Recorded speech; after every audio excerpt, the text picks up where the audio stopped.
मोरध्वज की नगरी में तीनों प्राणी पहुंच गए। द्वार पे जाकर के अलख जगा दिया।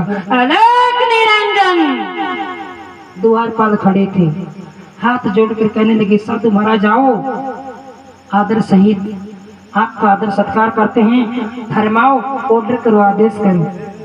साधु कहने लगे, ही द्वारपालो, जाओ आपके राजा मोरध्वज से जाकर कहो कि हम तीनों प्राणी 3 दिन से भूखे हैं और आपके राजा के हाथ से भोजन करना चाहते हैं। ये बात द्वारपालों ने राजा से जब जाकर कही कि राजन, अपने द्वार पर 2 साधु आए हैं, एक उनके साथ में शेर है, कहते हैं कि तीनों प्राणी 3 दिन से भूखे हैं और ही राजन आपके हाथ से भोजन करना चाहते हैं।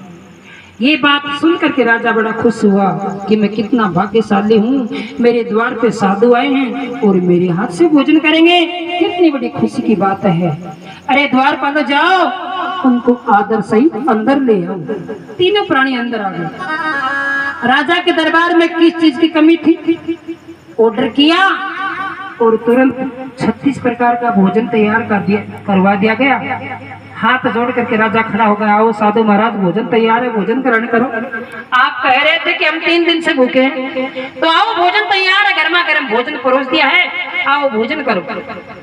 लेकिन साधु भोजन करने थोड़ी आए, तो परीक्षा लेने आए थे। साधु कहने लगे, राजन भोजन तो हम जरूर करेंगे, लेकिन पहले हमारी एक शर्त है। तो साधु क्या शर्त रखते हैं, सुनिए।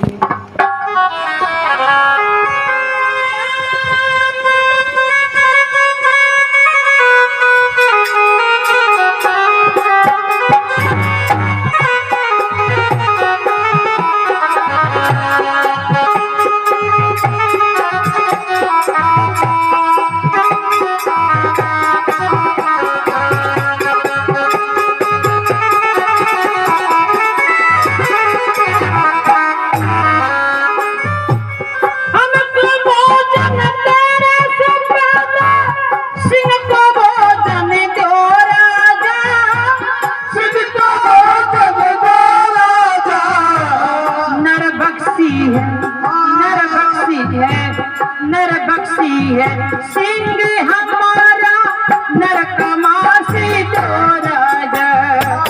नरबक्षी है सिंह हमारा, नरकमासी तो राजा। गैर का सुतना मरना पाया, गैर का सुतना मरना पाया। अपने घर की रिकार्ड चले, अपने घर की रिकार्ड चले।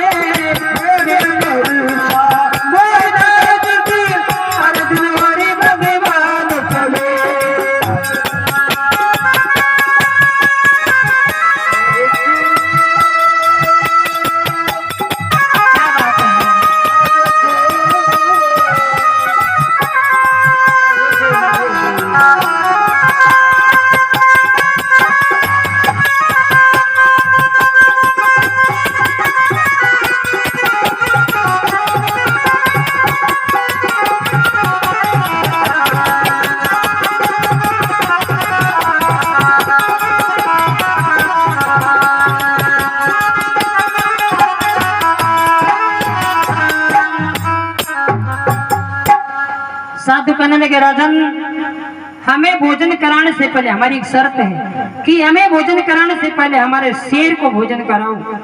और ध्यान रखना हे राजन, हमारा शेर कोई पशु पक्षी भेड़ बकरी मछली का मांस नहीं खाता है। तो महाराज ये तो जिंदे आदमी का मांस खाता है। और जिंदा आदमी कौन होना चाहिए? कि बाबू सेन मारे, बाबा कौन मारे? आप तो राजा हो, चाहे जिसे काट करके शेर के सामने डाल दोगे ऐसा नहीं चलेगा।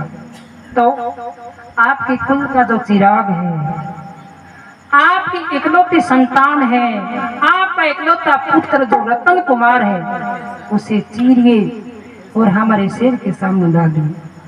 हमारा शेर भोजन करेगा तभी हम भोजन करेंगे, वरना तो यहाँ से भूखे ही चले जाएंगे। कितनी कठोर परीक्षा थी।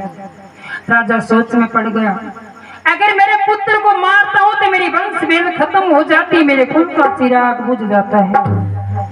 और मेरे द्वार पे आए हुए साधु अगर मेरे द्वार से भूखे जाते हैं तो मेरा किया हुआ दान पुण्य यज्ञ हवन धर्म सब व्यर्थ जाता है। राजा को सोच में देख करके वो पुत्र कहने लगा, हे पिताजी आप किस सोच में डूब रहे हो।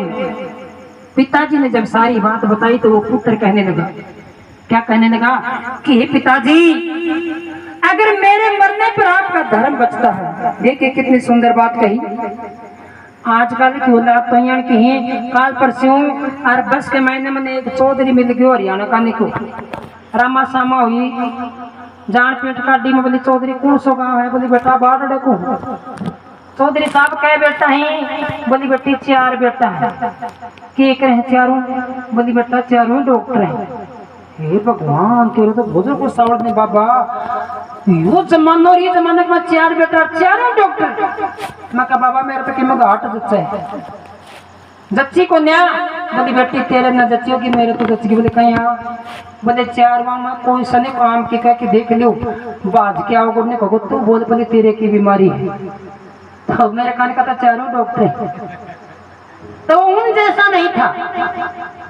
अपने पिताजी से कहने लगा, पिताजी मेरे मरने पर अगर आपका धर्म बचता है तो मेरे मरने की परवाह मत करो, मुझे खुशी खुशी से मारो और अपने धर्म की रक्षा करो।